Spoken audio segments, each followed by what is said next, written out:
Assalamualaikum warahmatullahi wabarakatuh.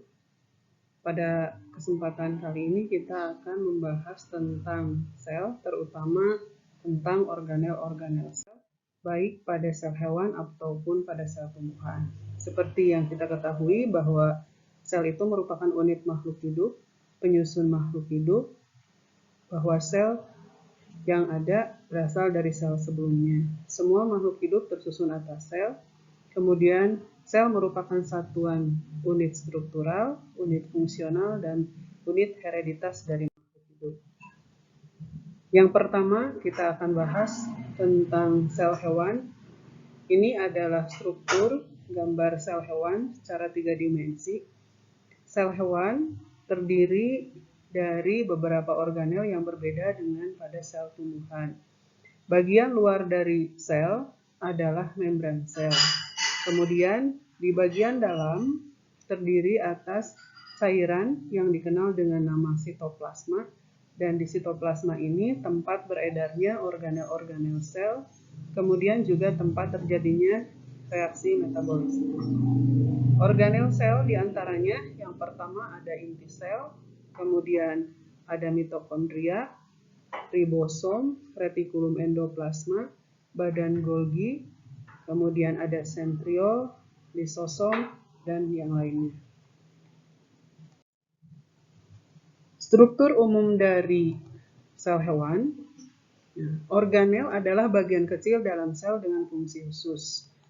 Kemudian, bagian luar dari sebuah sel yaitu membran sel berfungsi sebagai penjaga gerbang atau tempat terjadinya pertukaran molekul ataupun zat antara di dalam sel dengan di luar sel. Membran sel berfungsi mengontrol apapun yang memasuki dan meninggalkan sel. Tanaman, alga, dan bakteri memiliki struktur luar yang lebih kuat yang dikenal dengan nama dinding sel. Ini adalah gambar dari membran sel. Membran sel terdiri atas 2 lapisan lemak yang dikenal dengan phospholipid bilayer. Jadi antara sel bagian luar dengan sel bagian dalam dibatasi oleh membran. Membran sel ini ada lapisan yang bersifat hidrofobik atau takut dengan air, yaitu terdapat pada bagian dalam, dan bagian yang bersifat hidrofilik atau suka dengan air, yaitu pada bagian luar. Pada membran sel juga terdapat protein, yaitu protein integral dan protein perifer. Protein integral adalah protein yang menembus 2 lapisan lipid bilayer antara sel bagian luar dengan bagian dalam, dan di tengahnya terdapat lubang ataupun pori tempat keluar masuknya zat. Dan yang kedua, protein perifer, ini adalah protein yang hanya terdapat pada satu sisi dan tidak menembus lapisan membran sel. Berikutnya adalah nukleus. Nukleus merupakan struktur yang terlihat lebih besar di bagian dalam sel. Di dalam nukleus ini mengandung DNA, juga terdapat kromosom. Kemudian nukleus ini berfungsi untuk mengontrol segala aktivitas sel atau pusat kontrol sel. Kemudian nukleus dikelilingi oleh membran nukleus atau membran inti, dan di dalamnya terdapat bagian yang lebih tebal, terlihat lebih gelap, yang dikenal dengan nukleolus atau anak inti, yang berfungsi untuk membantu membuat ribosom. Kemudian inti sel ini biasanya pada sebuah sel hanya terdapat satu, terkecuali pada sel otot. Kemudian merupakan organel yang paling mudah terlihat di bawah mikroskop karena ukurannya besar. Yang berikutnya adalah endoplasmic reticulum atau reticulum endoplasma, sering disingkat dengan RE. Ini adalah struktur dari retikulum endoplasma. Berhubungan dengan membran nukleus, berfungsi sebagai sistem delivery internal sel. Terdapat 2 tipe dari retikulum endoplasma, yaitu retikulum endoplasma kasar, di mana ditempeli oleh ribosom yang berfungsi sebagai tempat sintesis protein.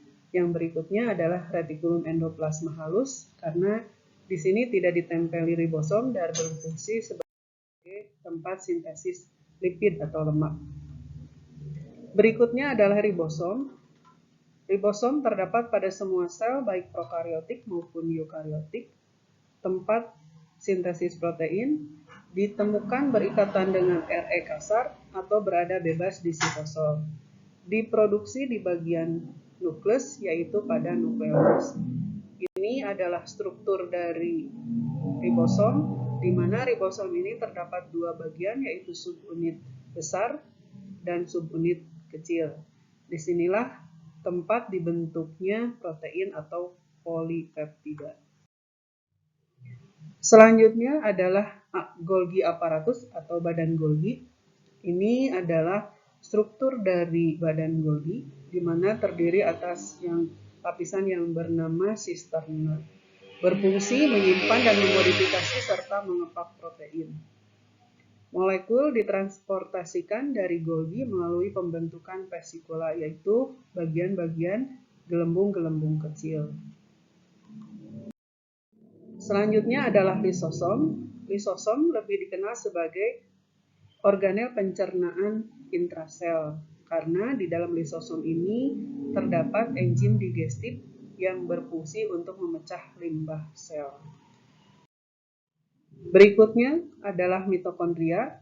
Mitokondria dikenal sebagai organel yang berfungsi sebagai tempat respirasi sel, tempat produksi energi, kemudian disinilah dibentuk energi untuk sel. Terdiri dari membran ganda, yaitu membran luar dan membran dalam, kemudian memiliki DNA sendiri sehingga mitokondria sering disebut sebagai organel semi otonom. Selanjutnya adalah sentriol. Sentriol berfungsi membantu dalam pembelahan sel, biasanya ditemukan hanya pada sel hewan. Ini adalah struktur dari sentriol. Kemudian sentriol terbuat dari mikrotubula. Selanjutnya kita bahas tentang sel tumbuhan, di mana pada sel tumbuhan ini ditemukan beberapa organel yang berbeda dengan pada sel hewan. Di antaranya yang pertama kita bisa melihat bahwa struktur sel tumbuhan ini terlihat lebih kaku, lebih kuat dibandingkan dengan sel hewan. Karena pada sel tumbuhan memiliki lapisan pelindung di luar membran sel, yaitu dikenal dengan dinding sel. Berikutnya adalah yang berbeda dengan sel tumbuhan, yaitu pada sel tumbuhan memiliki plastida atau dikenal dengan kloroplas. Dan yang ketiga yang membedakan dengan sel hewan yaitu ditemukannya atau adanya vakuola. Kita bahas masing-masing organel dari sel tumbuhan. Yang pertama adalah sel wall atau dinding sel. Terdapat pada sel tumbuhan dan sel bakteri. Bersifat rigid, batas pelindung, fungsi memberikan support dan perlindungan kepada membran sel. Ini memperlihatkan bahwa dinding sel ini berlokasi di luar membran sel yang terlihat paling luar. Terbuat dari selulosa atau fiber. Berikutnya adalah kloroplas atau plastida. Terdapat hanya pada sel tanaman atau sel tumbuhan. Ini adalah struktur dari plastida atau kloroplas. Mengandung pigmen hijau klorofil, tempat produksi makanan atau glukosa melalui proses fotosintesis. Dilindungi oleh membran ganda, yaitu membran luar dan membran dalam. Pada kloroplas terdapat ruangan, yaitu stroma, juga terdapat tilakoid, dan tumpukan dari tilakoid dikenal dengan grana. Terakhir dari organel tumbuhan yaitu vakuola. Vakuola sentral yang besar terdapat pada sel tumbuhan. Ini memperlihatkan gambar bahwa sel tumbuhan terdapat ruangan yang besar kosong yang dikenal dengan vakuola. Vakuola ini berfungsi sebagai tempat penyimpanan air, makanan, enzim, dan pigmen. Sekian pembelajaran kita hari ini. Terima kasih atas perhatiannya. Wassalamualaikum warahmatullahi wabarakatuh.